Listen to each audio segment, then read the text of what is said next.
We all have our moments of self-doubt and lack of self-belief. How do we combat that and keep showing up for the business? Well, today I'm joined by Holly Matthews, self-development coach and author of the Happy Me Project and her new book, which is out in September, Finding Your Confidence. Holly, thank you so much for joining me today. Welcome. Thank you so much for having me. I've touched a little bit on a very, very small bit on what you do. There's so much more to what you're about and how you came to do what you do. Can you give a little intro to who you are and what you do? Yes, it always feels weird when I do this bit because I feel like even though I'm only 39, I feel like I've lived 100 lives. It definitely feels like that. So my background was in TV acting. So I started acting when I was 11 years old on a TV show over here in the UK, the book called Biker Grove. Some people, your listeners, might remember it. Being from Newcastle upon Tyne, if I hadn't have done that, I think it would have been a shock. But I did that and I grew up on television. So a quite unusual experience, which in the topic that we're talking about in terms of self-doubt was hugely influential in that, because for me, there was a ton of always having eyes on what I was doing. And at a time when nobody had eyes on, it wasn't like now where we have social media, that nobody was on TV. It was a big deal. I mean, I talk to my kids about that now and they're like, so what? Everyone's on TV these days. Everyone's on a screen. Where it's not, it wasn't at the time. If you were on TV at the height of Biker Grove time, we were getting 3 million viewers and there was no other channel. So people were watching it at the time. And so I grew up on TV and I really only ever thought that's what I would do. I would be an actress, and I left that TV show. I signed to Sony as a recording artist, as a solo singer. And again, it was just, that's what I was doing. I never really thought that I would do anything else. And I was very determined, very ambitious, and was living the life of an actor. I was a jobbing actor. I would be taking on different, mostly TV roles or some theatre, some radio. And I really didn't think that would be that, anything would change. However, in my personal life, I was always working on self-development. And I did that mostly because I learned from an early age that it was a struggle and it was hard. And I didn't particularly feel confident in myself. I doubted myself. I didn't doubt my ability as an actor. It was like, I was quite confident in that area, but I had huge doubt in certainly the way my appearance. I thought I was an ogre that needed every single plastic surgery known to man. And I'm sure, having my face corrected by a makeup artist for 6 months of the year had something to do with that. But I really did. I was living and breathing that in my own personal life, doing self-development. I didn't ever think it would be something I went into as a career. Apart from, I sort of always had in my mind, maybe when I'm really old, that's what I'm doing. But Like when you're 39. I think in my mind, really old was the age I am now. So maybe Yeah. I have done this in the right order. But I went into self-development in a very organic way in reality, but I was kind of also pushed into it. So in my personal life, my husband Ross was diagnosed with brain cancer and then died of brain cancer in 2017. And that, as you can imagine, totally shifted my world. And my world was already shifting when I became a parent. I've got 2 daughters. But I think once that happened, I stepped back from acting. It's very strange. I had literally no idea in my mind why I ever wanted to be an actor. It was such a jolt out of that space. And that took me into self-development, because I found that because I talk, and I was talking about the tools that I would use to support myself to feel more happy and less crappy. And when I started to do that, I found people gravitated towards me and wanted to know more. And because, like many of your listeners, I am a very entrepreneurial human being and I don't sit still very easily. During the time my husband was ill and having treatment, I just started to naturally bring that into my work. And I already had done a lot of the training because I was interested in it just for me, for myself. And then over, the time of my husband's illness and then his death, I developed a brand called the Happy Me Project, which you mentioned. And I have to say, when I put that together, it was just scribblings in my phone. And the first thing that I did with that was an online course just after Ross had died, like probably 2 months after Ross had died. And I had so many messages, so many people coming to me wanting to know how I was dealing with what was happening. And I didn't want to just palm them off with nothing. And so I Yeah. put this course together, pushed it out into the world with no pompous ceremony, no fancy launch strategy. It was literally recorded on my phone at the bottom of my stairs with notes scribbled on the backs of envelopes. There was nothing fancy about it. It was just the raw, honest, this is what I do every day or every week. This is the basics of it. Do that with what you will. And it was a £30 course. And within the next, the few months since it was put out into the world, I just started to see it build this momentum. And by the end of that year, I then started to do in-person events of the same name. And over the last few years, over the last 7 years since Ross's death, that has just snowballed into the first book and events and the second book and all of the things that people will now see me doing. But it always felt like a very organic transition from the world of acting and into this new space of self-development. And I think they're very linked. Not just as my own personal experience, but I think actors are thinky people. And I often say when, as an actor, the reason I like acting is because I like people's brains. I like human beings. And so as an actor, my job is to learn about the character, get to know them, and then work out how they see things, how they see the world, that empathy side of things. And then I pretend to be them. And my role as a self-development coach is similar to that. I learn about my clients. I understand where they might be coming from. The only difference is I don't then pretend to be them. I then help them with strategies. Unless I'm very close to my clients, then I might try and pretend to be them and do an impression. But I promise I won't do that without asking first. But yeah, it's been an absolute journey. But I love what I do, and I feel very lucky that I get to do it every day. And we're going to talk today about finding your confidence and kind of eliminating that self-doubt. And I mentioned when we first started recording that you have a new book coming out this week. What I'm going to show you it. Look. Yes, I can see it's very pink. For people that are listening, you won't miss it on the shelves. It is bright, bright pink. It's a shame that Barbie's not coming out this year, and you could have got on the bandwagon. Collaboration. And what spurred you on to write that book then? Well, I think confidence for me was actually where I started when it came to self-development, because early doors, when I was first kind of dipping my toe in during Ross's illness, a lot of people came to me, I guess, of having seen me as an actor and understanding that actors have a level of confidence, or at least portrayed confidence. And they would come to me and say, look, I'm struggling with this presentation at work. I am really nervous when I'm speaking, or I've got a job interview. How would you tackle this? And how can I look confident?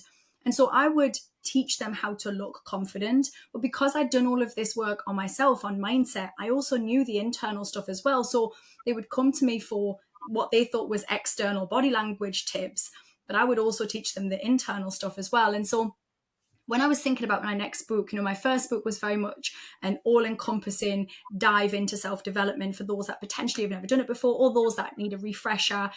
This book feels like me kind of coming full circle, because within this book, I have broken it down into 9 chapters in areas where we often dip in our confidence. So it might be public speaking, it might be the workplace, it might be social relationships, appearance, parenting, areas where we might just find that our confidence has dipped. But one thing that was really important to me was bringing together both the external and the internal. And that brings together for me both sides of the work that I've done. I can show people how to look confident. What makes you look, if you're standing on a stage, or you're in a workplace, or you're in a social situation, what makes the difference in terms of how we as other people see people as being confident or unconfident. But equally, not equally, probably more important, is the internal work. And how do you really get to the crux of being your most confident self? And so for me, it was every client that I've ever worked with, whatever reason they come to me, there is an element of self-doubt, lack of belief, and lack of confidence that's under the surface.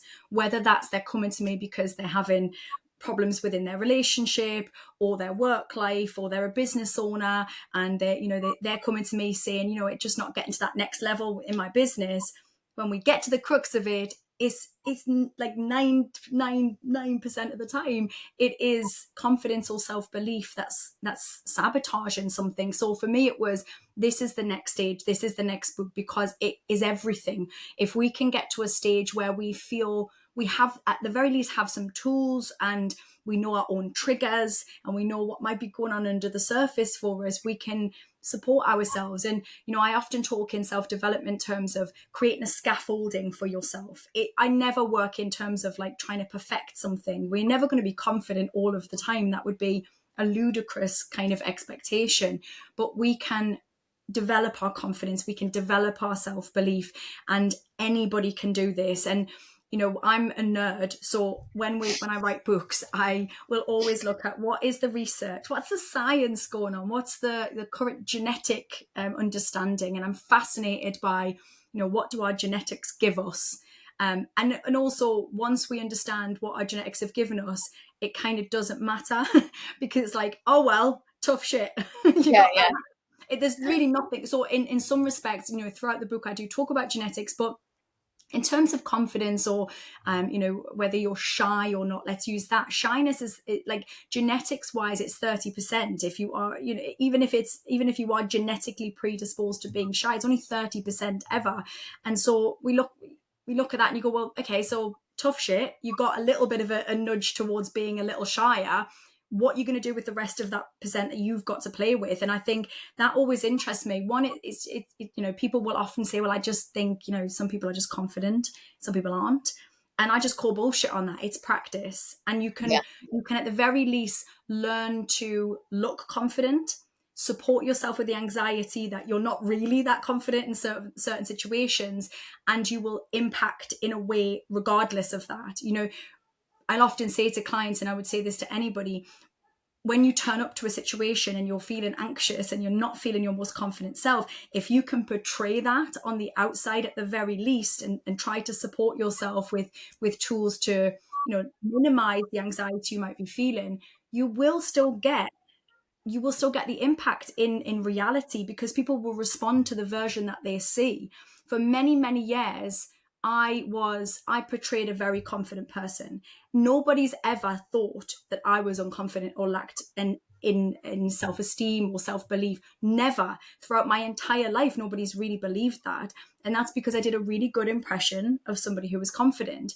Now, yes, I had to do a lot of work on the internal stuff, but I still got the impact in terms of opportunities and successes in my actual life, because people believed I was confident and competent because of that in reality. So when we talk about fake it till you make it, people get really triggered by that sentence, but it works. And that is coming from an actor. It works as long as you're not faking it forever. We're not faking it forever. We're faking it on the outside while we do a lot of internal work to support ourselves. So for me, that was the motivator. I just saw so many amazing, particularly amazing women who just didn't believe that they were. And I wanted to shake them and go, you are amazing. Let me show you how you are. So it's almost like fake it till you believe it yourself. Do you know what I mean? Yeah, exactly that. And then that'll help. Believe it some of the time. Yeah, like exactly that. So let's get down to the tools and the techniques then, about overcoming that self-doubt and building self-belief. Because as business owners, whether you're starting or whether you are growing, there'll always be different times of that fear of taking the step to start the business, that fear of going for investment, that fear of, you're scaling and you're going from whatever 6 figures to 7 figures. You're all at different stages and different steps. So give me some techniques, give me some tools, Holly. Absolutely. Well, I think one of the main things for me across the board in self-development is the stories that we tell ourselves. The stories and the words that we use to describe ourselves are so key. Language is so key. How we shape a situation with words is everything, because what we tell ourselves, our brain takes on board. Our brain is a reactive tool. It's reacting to what we put in. If we are putting in stories of how everybody else is better than us, everybody else did it quicker, or whatever story we've given ourselves, then our brain will go, yep, that's correct. and it will Yeah. show us more of the same. And that's not some kind of woo-woo mystical, you can call it law of attraction if you want, but in reality it's the reticular activating system of our brain. It's how our brain is wired. What we put in, our brain will see. We take, we take in 4.1 billion bits of information per second. So our brain sieves that out and shows us the bits we need to see. So from a confidence perspective, if we are telling ourselves some stories, we have these beliefs about who we are, or maybe also I think the world that we're in. Often as business owners, I'll hear clients say, people just aren't buying now. People just aren't buying, and I'm like, okay, is that a true story, or is that just an opinion right now? Because it sounds like an opinion, because I've just bought loads of stuff this week. So some people are buying some things. Yeah. And what will often happen, I think, is then people turn on themselves and think, well, it's just me. And so we have to be really mindful of the stories. And so what I would encourage people to do is, over the next week, over the next month, start to notice when we feel that anxiety and that doubt and it shows up for us and we're triggered by something, whatever that is, maybe it's comparison, is to listen a little harder to what you're telling yourself without judgment, right? Not with so there, I'm the problem. I don't ever mean that. None of this work can be done with shame or judgment. It has to be done with compassion of, we're all doing our best, and our lovely brains are just trying to keep us alive. So our brain is going to feed us information of fear and negativity, because it's going, don't do anything because I want you to not die. But we don't want to just survive, we want to thrive. So we've got to recognize that our brain is just trying to keep us alive. So it's going to tell us the most negative story in order to do that. Now, that's not helping us in our businesses. That's not helping us in our working lives. It's not helping us to thrive. So listen to the stories that are coming up for you. And then we're going to start to challenge these stories, okay? And sometimes I'll work with people on almost like imagining taking these stories to court, right? So you're taking the story to court and you've got the jury maybe taking it on, but you've got the prosecution and you've got the defense, right? So you might want to this story is there. The prosecution are there to say why this story is a load of bollocks. Why is this not true? And then you've got the defense side going, well, no, this is true because in 1999, I did this one thing and I was embarrassed. And so that makes me a really shit person and I should never be out in public. In this, because in the first year of my business, this happened. So you're looking at the pros and cons for the story. You can fight for this shitty story, or you can start to recognize it's not valid. It's just a story.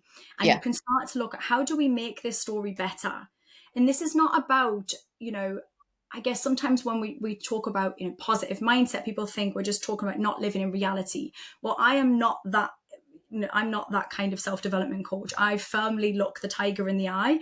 And sometimes in our businesses, sometimes in our lives, we fail, we make mistakes and things are hard. We have to look at that, but we don't have to look at that as the story is, I'm a crap person because this happened. It's just a thing that happened, and we learn, we grow, we develop. But we can take these stories that we've created in our minds of negativity and doubt, and we can look at them and see how we can see them from a different angle and how we can start to reframe them into a better story. What is a better story that's going to help me here? Let's say you have failed in something, it hasn't worked out. You launched something and it just went to crickets and it just didn't work out. Rather than criticizing yourself and going, look how terrible I am, I'm awful, and all of this self-doubt storytelling, we can hear that and we can go, okay, but what's the other side to this? What else? Well, I tried something new. I learned a way that didn't work. Okay, so what was there anything within this that did work? And we can start to shift the focus away from attack and into, okay, so there was some positives. There's nothing wrong with, developing and growing, and we will all do that, but not seeing it as this is a fixed story about me. I'm this and that's it, done and dusted. Looking at how we can reshape and retell, just tell a better story. I often call them bullshit stories. We have a lot of bullshit stories that hold us back, and our brain responds to that because we keep telling this story over and over again. And sometimes we'll even find that these stories aren't ours.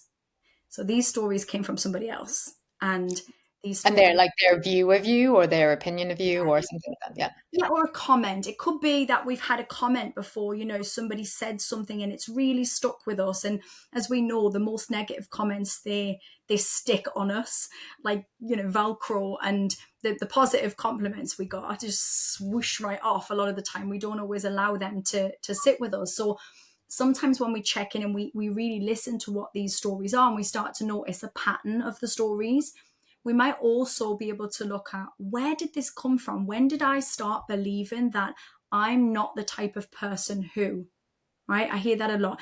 People like me don't. I give you an example from my own life.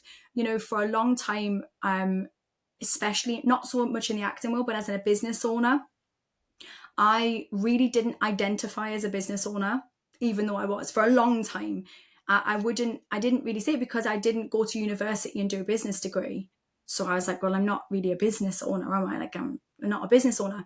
I also found that having a Geordie accent as well, being a bit working class and swearing a bit too much. And, I'm not really, there was an underlying subconscious belief that maybe I wasn't really a business owner or as good as those ones that wear suits and go to Harvard and Oxford and Cambridge and all of those fancy places. And it was a bullshit story, as we know, because for every time I tell that story, there's somebody else who came from a worse upbringing than me that's absolutely laughing and doing amazing in business. So I had to really check where that story maybe came from. Where did I develop that story? So it's looking at what the story is, challenging that story, looking at, is this even my story? Or did somebody gift me this? Did I get this from a comment somebody said? Because I feel like sometimes we get a negative comment or we get some negative feedback, and we take that negative. It's almost like we take the baton on from somebody else. They pass us the baton, and the person who gave us the negative feedback or negative comment, they've gone. They've moved on, and we never seen them again, maybe even. And we're here with this baton, just beating ourselves with this old story, and it's not helping us out. So really starting to listen to what you're telling yourself, recognizing how your brain works. It's just trying to keep you alive, and that sometimes it means it will have, well, always, it will have a negativity bias. So it will always look at the worst case scenario, and starting to challenge that day to day. And sometimes it can be as simple as, this doesn't change for me, by the way, as somebody who works in the world of confidence, I still have the same challenges. And so for me, I will often find ways to literally stop it in its tracks when I hear the noise in my head. Yeah. So I You hear should the have chatter. voice. Yeah, Yeah. Yeah. I will shut that in its moment, because we can do it in real time. It doesn't have to always be some fancy practice. We can find ourselves, can't we, where we're doing an activity in our business or in our workspace, and we start to hear the noise. Oh, this is going to be terrible. Nobody's going to buy this. Nobody's going to do it. I'm going to embarrass myself. I'm not going to know what to say. Whatever the story is that's coming up, and we can hear it, we can feel it somewhere in our body, the anxiety of it, wherever you feel it. So for me now, once I notice that the symptoms of that happening, I can hear myself. I will usually, if I'm sat down, I'll get up, I'll move, I move. And I'll have like a little, I guess it's an affirmation, but essentially it's to stop. And I will often click or clap. So there's like a physical noise and a stopping. Some people do the elastic band, the elastic band around the wrist. So I will click, I will stop, and I will say, that's enough of this now, change the story. And it will be like something along those lines where that's enough. Not today. Not today is another one I will say, no, not today. Not today. Not for me. Not that time for this. No, not time for this today. Nonsense. Absolute crap. Not today. And I will move myself, because sometimes just the physical step of moving away from whatever noise that was, even though you're not literally moving away from your brain, it can just shift it up. And maybe you need to shake it out, shake your body, get out of your head, and then take a next step. But we have to start doing it in real time. Otherwise, we can find ourselves in a paralysis of that noise. So that would be my first step, is to really look at the stories, their origin, and start to stop them in their tracks and change them to something better in the moment. And what about, and I suppose you've touched on this with that a little bit, but say maintaining your confidence in challenging situations, like when you're under pressure or if you're managing anxiety. Yeah, so I think having some, anxiety management tools is really, really key to that. Things like, and often this stuff seems obvious, but we still don't do it. So sometimes when I'm talking about these tools, I feel like, people kind of know this, but I also think we don't do it because we don't take it serious. So one is breath work. So really focusing on your breath is a really key factor in alleviating anxiety. But actually, alongside that, but possibly more important, I guess, is adjacent to each other, is really having some practices of calming your nervous system. When we work, I mean, our lives are so busy now that our nervous system is often really hijacked from the minute we wake up. If you've got kids or you've got people in your lives that you care for, there's a lot of, the minute you wake up, there's life hits you and you have all this anxiety flood your system. So before we do anything, before we deal with difficult situations, before we even eat our breakfast, we want to be finding ways to calm our nervous system, because otherwise we find ourselves in this fight or flight state. And that's not a logical space for our brain to be coming up with ideas in the moment. So that might be breath work. That might be things like meditation. That might be going for a run. That might be going for a walk. That might be music. I do things like EFT tapping, which I thought was honestly a load of bollocks. I'll be really honest with you. I'm not particularly woo-woo or spiritual. Some of you will be that are listening, and add your own woo to my work. I always do that. With my work, it's very, very direct and straight, but add your woo and add your religion. It's all good. It's side by side. But tapping, I trained in EFT tapping, and I honestly did it as a way to disprove its validity. I was being petty. I was like, this is lunatic. Honestly, I'm going to prove that this doesn't work. this is, so I'm going to train in it. I mean, that's the ADHD brain, play it out to its fullest extent. So I trained in it and I really, really love it. And I use it all the time. And in the world of EFT and tapping, and if you haven't looked into that, have a look, do what I did, try and disprove what I'm saying. And maybe you'll hate it, but everybody's different. That's what's great. But in that world, they talk about, it's unblocking some of the energy in your body. Quite frankly, I don't care whether that's true or not.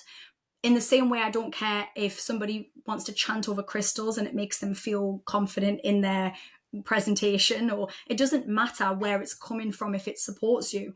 But for me, more than anything, I think it's a bit like a somatic practice. So it's that mind and body connection that for me just seems to alleviate some of that anxiety and connect my busy brain to the body that I'm in.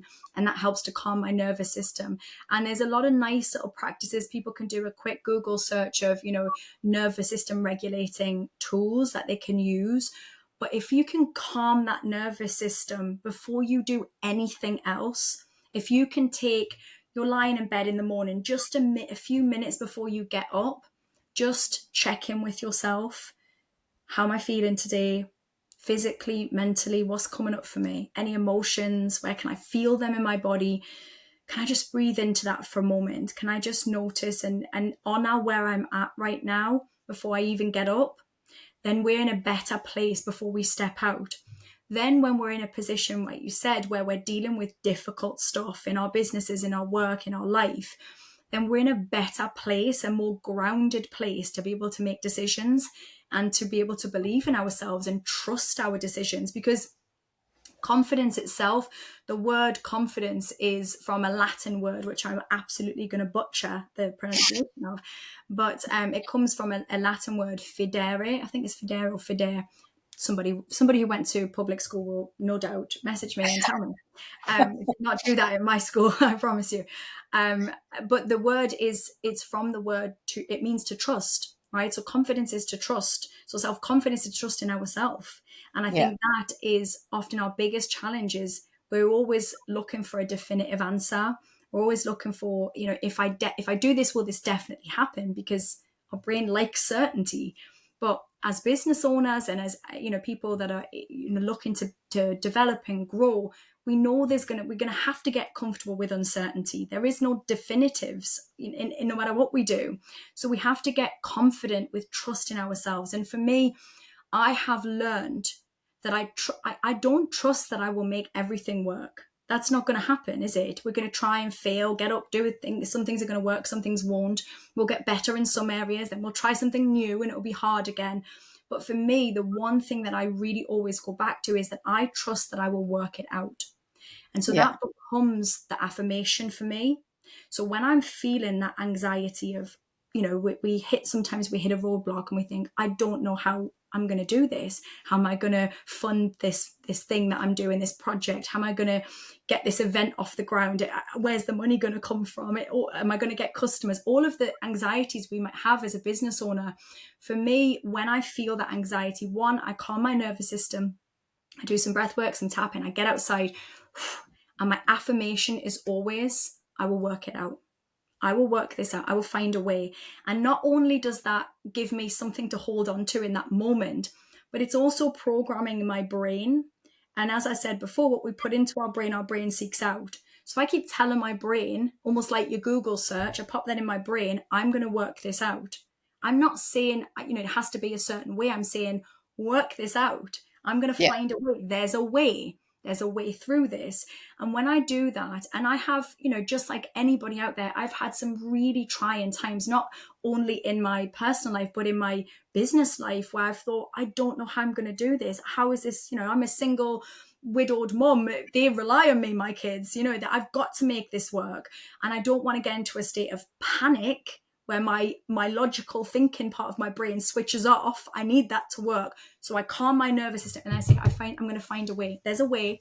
Let's work it out. There's a way. Maybe we need to bring in other people, but it allows me to trust myself in that way. And I think if we can, on an overarching theme of confidence, if we can look at just, I trust that I will find a way, that's a really solid starting point. And do you use visualization much? I do, yeah. I think visualization is so powerful. I visualize every night before I go to bed. And I'm all about the low hanging fruit when it comes to self development. So I always like visualization is fairly easy and it's low hanging fruit, right? We can all do it. And we could do it, sat and waiting to go into the doctors. We can do it while we're waiting for a Zoom call to start. We can it doesn't have to be an hour. It doesn't have to be something Yeah. fancy. So before I go to sleep, I will pick a time in my what I always like, I don't know if you heard Muhammad Ali, who used to do a lot of visualization before going into the ring. He used to call visualization his future history. I love that so much. His Yeah. future. Yeah. So I just thought it's so clever. So I think I visualize my future history. I think about a time in my life in the future. Maybe it's the next day. Maybe, if I've got some anxieties about something I've got to do, I'll play it out in a positive way. Or it might be a bigger picture goal. And I just pick a scenario. And before I go to bed, I imagine myself doing that. And I really concentrate on how do I feel in my body? What do I look like doing this? How are people responding to me? Because as you will know, once we do that, our brain is creating a little pathway in our mind and it believes it's done it to some extent. It's already experienced it. And the more we can do that, when we get opportunities in our life to make that a reality, it feels like less of a daunting jump. So visualization is huge for me. And another huge thing that we haven't really touched upon, but which is certainly more of an external, but that is scripting. So as an Yeah. actor, scripting is fairly important as an actor, but in our social situations or even in any working space, I think sometimes we think other people don't do this. We think other people don't practice conversations, and many of us do, and I do. And in my new book, I give lots of scripts in there for people. And it's not to say it has to be exactly how you say it, but I really believe in speaking things out loud, talking about talking in the way that you want to talk in a meeting, in a presentation, on a Zoom call, and practicing, not only because your brain then gets to have lived it to some extent, but even your mouth has done it. And it sounds weird Yeah. to say that, but you've said those words before. They're not new stuff. A lot of people just have everything internal, and then they expect their brain and their mouth to get on board when they're going to be in a often highly challenging situation where they're nervous. And if they've not practiced that stuff out loud, it's going to be harder. It's going to be so much harder. So scripting, visualizing it, because again, your brain's on board, scripting stuff, practicing stuff out loud. And there's lots of tips in my new book around, practicing, especially for things like public speaking, which is one of the most scary things for a lot of people. Practicing tone and pitch, how fast you talk, how slow you talk, all of those things, and getting comfortable playing around with that stuff, because it will really have an impact on how you feel, the confidence you have in your ability to deliver something, but also how somebody else receives that as well, and how confident they see you as. And obviously from the perspective of a business owner, if you come across as confident and believing in what you're selling, then the other person's going to get on board much, much more, because they're going to think, well, this person's telling me it's amazing. And they look, Yeah. it's all, They know what they're doing. yeah, Even like you can be quaking in your boots doing something, but as long as and I do agree with the fake it till you make it, in terms of fake it until you believe it. And um, because if you don't believe it, if you don't think it's great, or you don't think you're doing, how is anyone else that's experiencing you at that time or whatever going to buy into what you're doing? And you mentioned and just back to the visualization point, because it was something that I found quite difficult to get on board with. Not get on board with, I believed it, but to actually practice a little bit. And I think it definitely, really picturing the outcome that you want, and really getting into the detail of living that moment. You know what I mean? So say you enter into awards and you want to win that award or whatever it might be. Picture yourself. What are you going to wear to the award night? What are you yeah, going to, you know, what would you say? Who would you thank? How would yeah. you feel? All that, building that little scene in your head with Yeah, and as much details and making the it real as you specifics can. make it important as well. Even thinking about all of the senses, thinking, what might I smell? What might I, is there a particular perfume you would wear if you were going out? That kind of thing makes it really like raw Real. and real, and your brain responds to that. That can be really powerful. I mean, using things like anchoring techniques to those as well can be really powerful. So if you're doing a visualization, you can, and just before we were speaking on this, we were talking about that I did a TED talk, and before I did my TED talk, I did a lot of visualization of me doing the TED talk. And one of the things I did to anchor me into that moment and see it succeed, I would visualize myself having done it and it having gone amazingly. I would visualize people cheering and me feeling in my body that really contented, happy feeling that I'd done it. And when I had that in my imagination, the height of that feeling, I would press my finger and thumb together, which is an NLP practice of anchoring. So I'd press that together, and then I would stop. I would open my eyes, I would shake it out, and then I would do the whole process again. And I would get it to the point where that was really visceral, really real, really in my body.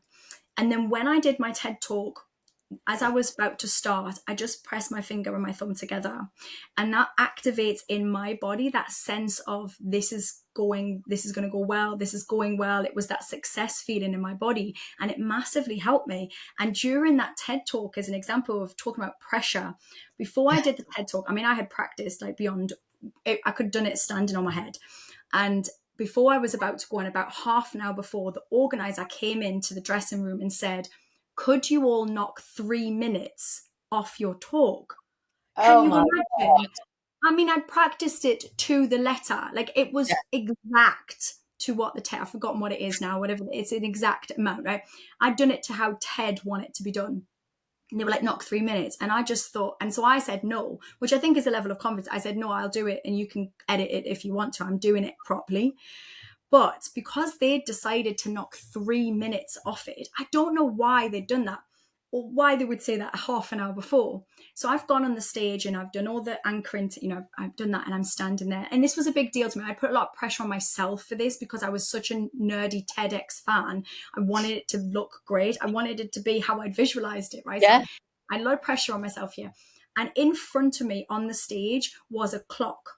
And at the time when my time was up, so 3 minutes of the end of my speech, in front of me was, and obviously the audience couldn't see this, was a massive flashing alarm that was saying end, like something like end your talk or end over. Stop talking. Stop talking.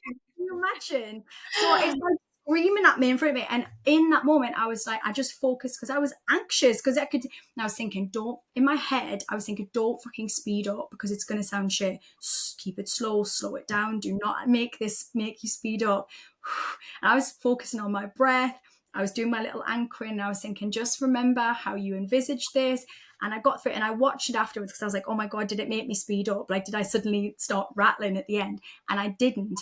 And I honestly think that was because of practicing all of those calming my nervous system stuff, the visualization stuff that I'd done, the anchoring that I'd done, and also the confidence to go, nope, I'm doing this properly. You edit it afterwards. I'm doing this how I've rehearsed it. And it was just a prime example of using those tools. So yeah, visualization is a really good tool. And as I say, it doesn't have to be, don't overcomplicate it. Just it's imagining. And not everybody, one thing I've learned is not everybody visualizes in the way that we might imagine it. So not everybody sees it as a movie. So maybe in your mind, it isn't like that. You may not see it. You might see it as pictures. You might not see it. Some people don't actually see images like we might imagine, but maybe you have a feeling. Maybe that's how you process. So however it comes up for you is perfectly valid. If when you're trying to imagine, you find that challenging, but you know how you might feel in that situation, work with that.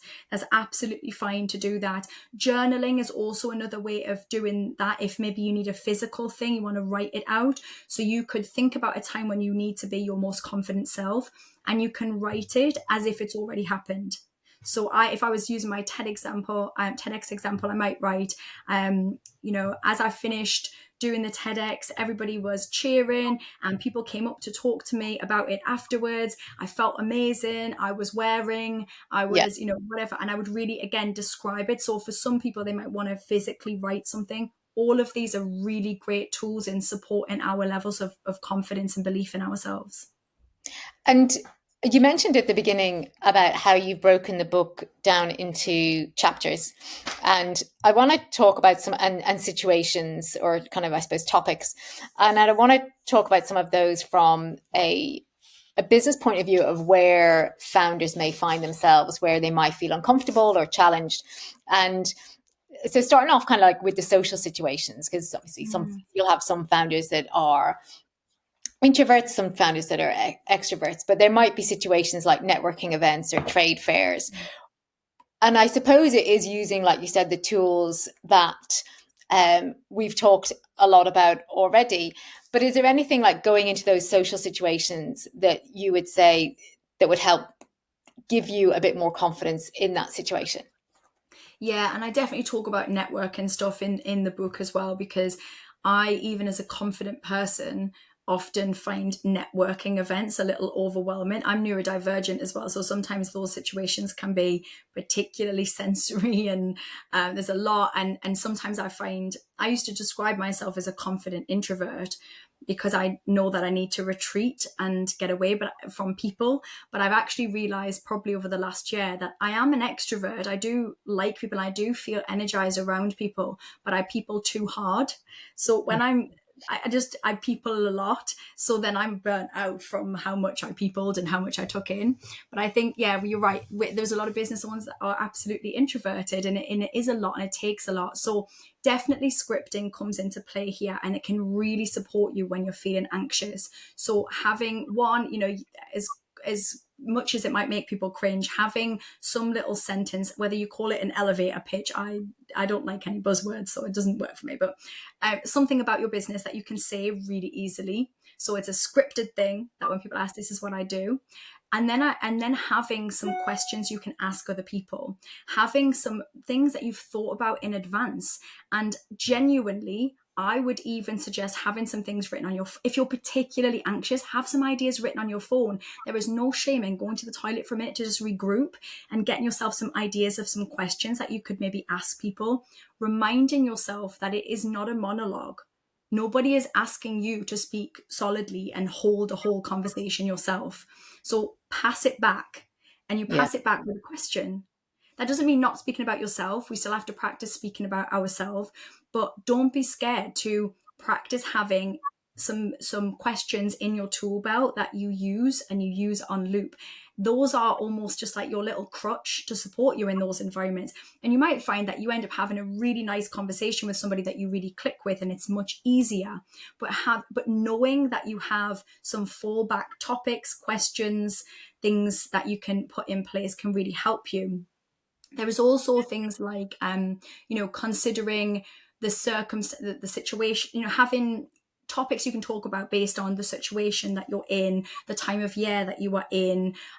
Maybe you're in a nice building. Maybe there's some nice paintings when you came in. Maybe it's Christmas time, Halloween. There's something that you can talk about that's, a common thing that everybody is sharing the same experience. There might be things about the event itself that you can ask, but always feel comfortable to pass it back. Ask the other person about themselves. And, I think that can really help us when we go into those situations. Lots of grounding techniques I would really suggest for people. So the breath work stuff, when you walk into a situation, a new space, that can be really daunting as human beings. Walking into a new space, our brain is going, am I going to die here? Our brain's very dramatic. It's just a networking event, brain. You need to calm down here. But our brain reacts the same. We go into this panicky, potentially go into this panicky feeling, new people, new situations. So you need to find ways to, again, calm that nervous system that's it's based on our old brain. So when you walk into a situation, I like to really take it in a little bit. So again, that means you don't have to walk into a space and be the loudest in the room straight away. That might not be your natural thing. And so take it in, notice the smells and the sounds, and taste potentially if there's eating or drinking. Notice people in the room, notice things that you might gravitate towards. And there's even things like, I will often use props to calm me. So a lot earlier I said I'm not woo-woo at all. I'm really not. I often have, I'm just looking around to see if I've got one. I've got one that's melted into a candle. I will have like a crystal in my pocket. I was just about to pull one out here, which I have. You can't, if you're listening to this, you're going to think, what is she doing? It's just melted into a candle. But I have like a little crystal. I'll stick it in my pocket. Now, this is not because I think there's magic in the crystal. You might, but I don't. But I have something in my pocket. And the reason for that is if I pop it in my pocket and I can feel that, I like a crystal stone. They feel nice.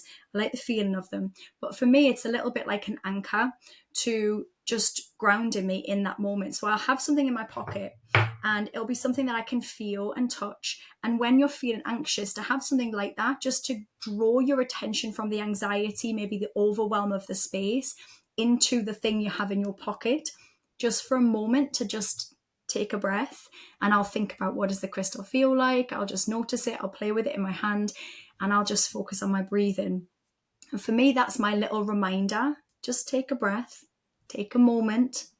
You don't have to be everything and do everything right now. Just take this space in. And then I'm in a better space to kind of begin conversations or to do the networking stuff, which for a lot of people, even the most confident people, can be a daunting experience. So grounding, having some scripts, having some ideas before you go into the space, practicing what you do so that comes as second nature. And also, having normal conversations with people, and remembering that even when you're there to talk about business, that people just like people who are like them. Yeah. So, And they want to know just things that are non-business related as well. And what about standing up for yourself? So as a business owner, you might have issues with suppliers, issues with your team, or establishing boundaries. What would be some things that you think people could pull on from there? yeah, so boundaries are huge. And again, there's a whole chapter on standing up for yourself, because it becomes such a big thing for me, and setting those boundaries. I think firstly, it comes down to knowing your values within your business and your life, knowing what you are comfortable with, which will be completely different for all of us. And also knowing, if somebody does this, what will be the consequence of that. And again, I will script this. And in the book, there's some really good examples in there. And there's also printouts as well, examples of sentences that you might use to articulate what your boundaries are. But I think learning what is really important to you, once you know that, it's almost creating your rules around that. And I think once we personally understand what our rules are, it feels less personal when we implement the rules in our lives. So if I give you an example, maybe not a business related one, but in my life, I don't lend people money, right? I don't lend people money. It's a rule in my life. And because I say it's a rule, I don't lend money to people. There's other things I would do. I'll give to charity and all of that, but I don't lend people money. So I've had circumstances where even a friend of mine has come to me and pitched me a business idea. Now that's personal, so that feels really like, you love your friends, you want to do the best. And I'm not saying everybody's values will be different on this, but I have been bitten before. And so my rules are, I don't lend money to people. I don't want it. It's, so because that's a rule, and that's a rule across the board, when I had to say to my friend, I have a rule that I don't lend money to people, and that's like, it's a rule that I have, so I can't help you with this. That felt less personal than me saying no to my friend in that situation. And this can happen in our business. Once we've decided this is the rule, I don't work on weekends, or I don't work in the kids' holidays, or once we've established this is a rule for me, it becomes less personal. It becomes easier for us to set the boundary. It's not about you. It's not because I don't like you, which often, especially as women, we can start to feel like we're being personal, we're offending people. It's just a rule. It's a rule that I have. And so I think that can be really a powerful thing, having those boundaries set in place, and, practicing sentences that allow us to feel assertive. So again, and I'm certainly not saying it seems very stereotypical to just say women, but I see it more in women are often taught to be passive or passive aggressive. And what I will see is with a lot of women, we will often be passive to a lot of things. We will let a lot of things slide for a bit, and we think about how they might feel, and then maybe we're a bit passive aggressive. And for some women, what happens is they get pushed and pushed and pushed, and then they go straight to aggressive because they didn't learn the assertive. And the assertive is the boundary setting. This is my rule and I don't do that. That's not for me. I don't work then. I will be responding within this time. Now, the really great thing is that's something you can learn. And once you do, it becomes very addictive.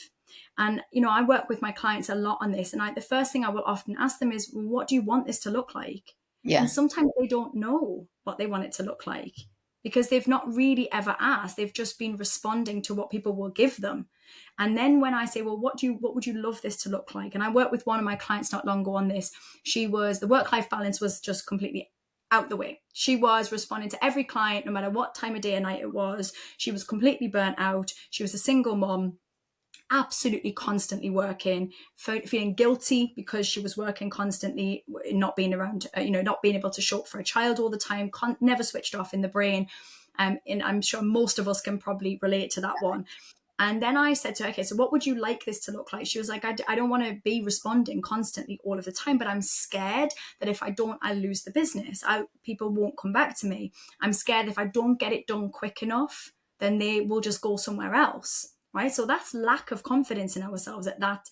And I'm not saying there's never a time when we need to put our foot on the pedal. We know that, but it's not every time. It just isn't. If I enforce my rule and somebody then says to me, look, on this occasion, this, and I weigh up that option, and that occasion I have time and space to do it, then maybe I do go, okay, on this occasion, but just so you know, this can never happen again. I'm not saying we never have room. We're human beings. But when I worked on this with this particular client, and she decided she didn't want to work weekends anymore, and she wouldn't be responding straight away to people. She wouldn't be responding on a weekend. And she would start to say no to people. She would start to say, if her workload was too high and she really would be stretching herself, she would say, I need a week on this, but I can get it to you for next week, which was unheard of before that. She would have just worked herself into the ground. And she started to do it. And I mean, this happened really quick when she enforced this. Within a week and a half of her doing this, she came back to our sessions and she was like, oh my God, they just do what I say. They just do it. She was like, I'm saying no. And they're like, yeah, that's fine. And then I have an extra week. And I had my weekend off and nobody was bothered. Everyone was happy to just wait because I told them it was a new rule. I wasn't working weekends and everyone's fine about it. And now I feel better because I'm not stressed. Yeah. And I think the fear of doing it first, the fear of that will create all of these reasons and all of this self-doubt.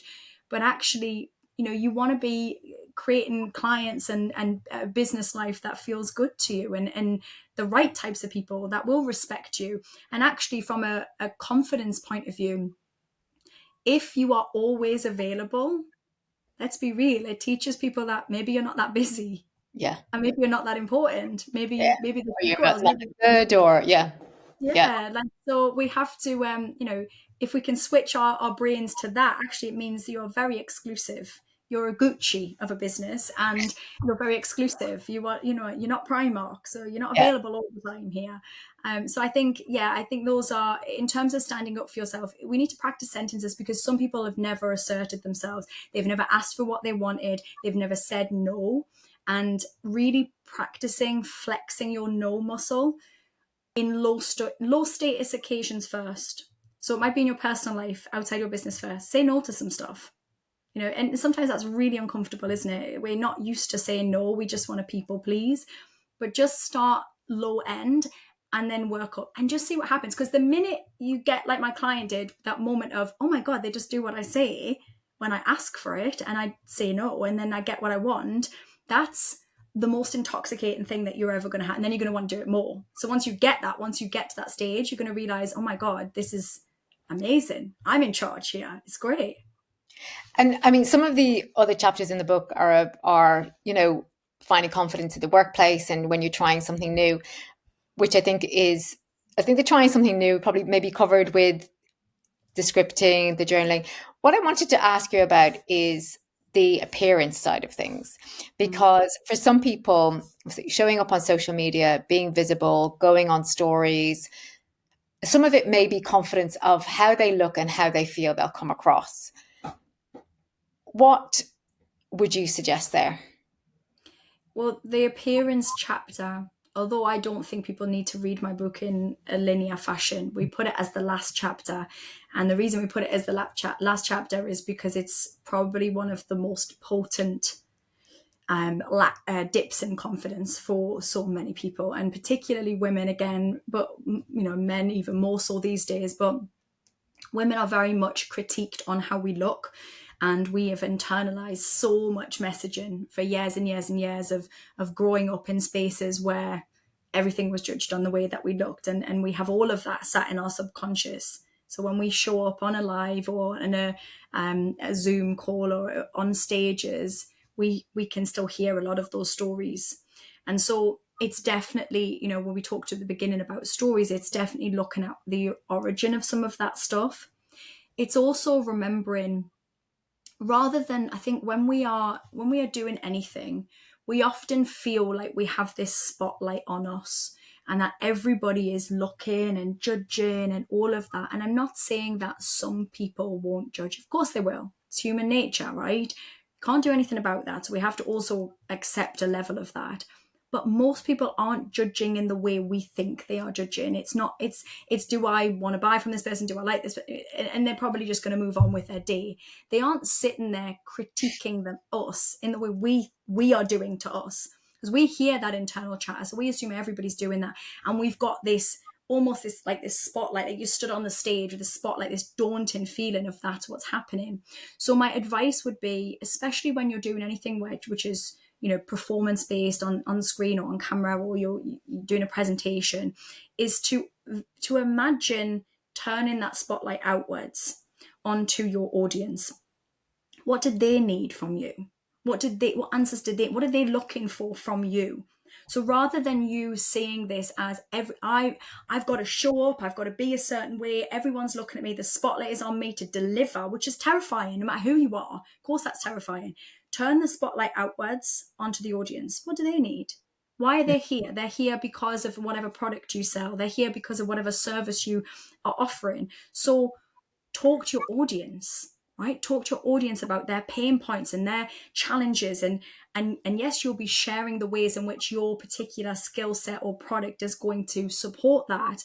But it isn't about whether you've got spots or you're not fitting in your jeans as well as you'd like. Nobody really gives a shit about that. Not in reality. It's just, we are so preoccupied that that's what's happening. But if you think about what we do in our day-to-day life, are you really obsessing over everybody else's stuff? we're not. We're thinking about our stuff.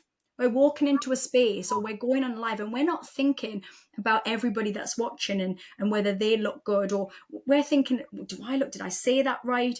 And that's often where we spin out, because we're thinking everyone's watching us. They're listening to what you're saying, and they're hoping for some ideas on how they can live their lives better, have a better life. Your product's going to be that thing. They want to hear, they want to connect with you. And in our businesses, it's far more about us connecting with people and people seeing a bit of themselves in us, maybe, or something that they can relate to. And I would say, in my world, and certainly my social media world and all of that, I've really, and I would highly recommend, I have definitely cultivated a space where imperfection is everything. And I try to show as much as possible a balance of, there's some cool, exciting, sparkly things that happen, but equally on the flip side, my house is a mess most of the time.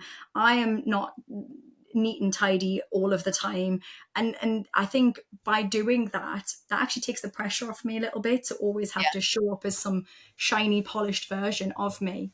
But I totally understand the appearance side of things is challenging for people. So be gentle with yourself with this. You've probably had a lifetime of messaging of what's wrong with you. And there's nothing wrong with you. We don't need fixed. And this is, this is something, sadly, is societal and generational. I think each generation, there's good things that come in, bad things that come in. But certainly my age group and older, we grew up with some really negative messaging about how women look and how how we should be, and apparently we should be everything all of the time, and that's exhausting. And so we've internalized a lot of that stuff. And I would say if that is something that is coming up for you a lot, then that is definitely an area to work on, because again, it's such a potent area. If you lack the confidence in how you look, it doesn't mean that you have to go from hating how you look to thinking you're beautiful and standing naked in front of a mirror and declaring your beauty. I'm not saying there ever has to be that. Maybe there isn't, but maybe you can get to a space of neutrality. And for me, because I was horrendous, like I was very body dysmorphic, and I struggled massively with the way that I looked. And a lot of people meeting me now would never know that. They would never understand that and never believe that. And even though I could understand, it's very weird to have that kind of relationship with your mind and body, because weirdly, I could understand that people found me attractive. I did understand that. I was a model. Like I understood that I did, but I couldn't see it. And I thought they were lying and I was an alien. And I really, and it was quite an extreme sort of end of it. I got bored of my own bullshit. I was so exhausted with hating myself. It was so tiring. It's such a heavy burden to carry. And I knew I had to get past it. And for me, it started with the language I was using. So I would hear myself critiquing myself, and the words were horrendous. I'm sure lots will identify with that. I could never in that moment have said I'm beautiful or affirmed that, because my subconscious would have kicked off so badly I'd have fallen over. But I could just about get to the stage of saying I'm okay. Yeah. And when I first said the words I'm okay, my subconscious was like, no, you're not. You're horrible. You're awful. Like I could still hear the noise, but I started with I'm okay. And I worked from there. And it took me years, really, in reality, to really move that. But bit by bit, I went from I'm okay to I look nice sometimes. And the first time I said that, I nearly threw up. I couldn't say, I was like, well, no, you don't. But I kept practicing. I kept affirming. I kept looking for the good. Over time, it got better and better. And I could fully be that person stood in front of a mirror naked now saying I'm beautiful. Does that mean that I feel confident all of the time? No. Does that mean that I think I'm perfect? No. Does that mean that I don't notice areas of my body or my physical self that I would change if I could click my fingers? Of course not. That's unrealistic. But I like myself more than I don't. And that has been such a process of doing that. And another thing alongside that really helped me is accepting compliments. And I did write about that in my book, and we do touch upon it, but I had a chapter on accepting compliments because it was such a big deal for me. But learning to accept compliments, whether that's physical compliments or work compliments, is huge. And we think Is it that, the thing that most people will just say, "Oh no," oh, or yeah, this, it's not. I just got it from, they rather than just saying thank you. they pass it back. They just like, Yeah. get rid of this. It's like passing a ball. But I do not want this. It's like either we'll do the compliment swing, which is very British and very female. No, you're beautiful. No, no, you. My God, you're so beautiful. No, you look great. And we're just swinging it back. Nobody wants it. Everyone's passing it back. Or we do the let me tell you why I'm not what you've just said. Yeah, Let yeah. me show you all of the reasons why I'm absolutely not. And from the person giving the compliments point of view, that's awful. Like if you say thank you, I will, if anyone gives me a compliment, I will often say, thank you, that's a lovely thing to say. Or thank you, that's so lovely coming from you. Oh, thank you, that means the world coming from you. Oh, thank you. I worked really hard on that. These are sentences that I learned, by the way. These are sentences that I wrote down, by the way. These are not things that were comfortable for me to say. The first time I said thank you to a compliment, I was like, I want to tell you why. I want to tell you why. Thank you, but I've only had 4 hours sleep and I got 6 before I came this morning. Your hair looks nice. Oh yeah, I've washed it. It's the first time I've washed it. I mean, what on earth are we doing? But it's habitual, right? We don't feel comfortable. So again, this is a practice of confidence. Just say thank you. Thank you. That's a really nice thing to say. And you can feel uncomfortable. You don't die of that. You don't die of feeling uncomfortable. Nothing happens. You just feel uncomfortable. And then you walk away. But the person you've just said thank you to feels good because they think, oh, I gave someone a compliment and it felt nice. When you go, oh no, not me, I didn't do any of this, it was a team effort, everybody else did it, we don't take ownership of that compliment, the person's like, Jesus Christ, what did I step into? What landmine did I just Yeah, step yeah. on? It's Or they'd unfair. be like, okay, see you later. I won't say that again. So, so that's another, in terms of your appearance or in just confidence in general, learning to accept compliments, let them in, let it land. Let Yeah, let your things brain, let your mind hear them. Yeah, just let it, don't pass them back so red, just let them land, let you sit, and then maybe later on you can just hear it, even if your initial feeling is they're not telling the truth, because sometimes that can be the case for us, but it's just learnt behavior. So much of what we're talking about is habitual, and we can unlearn this stuff, but we got to recognize we're doing it. That's the first point. Recognize your triggers, recognize the dips in your confidence, which areas are your hot potato areas that are you currently find more challenging, and work on those areas, but do all of it with compassion, because this work is uncomfortable, isn't it? 100%. So the book is Find Your Confidence and it is out on the 12th of September. People can pre-order now. You can pre-order, and as authors, pre-ordering is very, very special for us because it means that all of the outlets show it to other people. So we do like the pre-orders, because then it means that likes of Amazon will go, oh, look at this new book that everybody seems to want because they're pre-ordering. So that's why you'll hear authors going, pre-order my book, please, because then it gets shown. So you can pre-order it, and then it will be in your lovely hands on the 12th of September. I can't wait for people to have this. It very much feels like giving birth.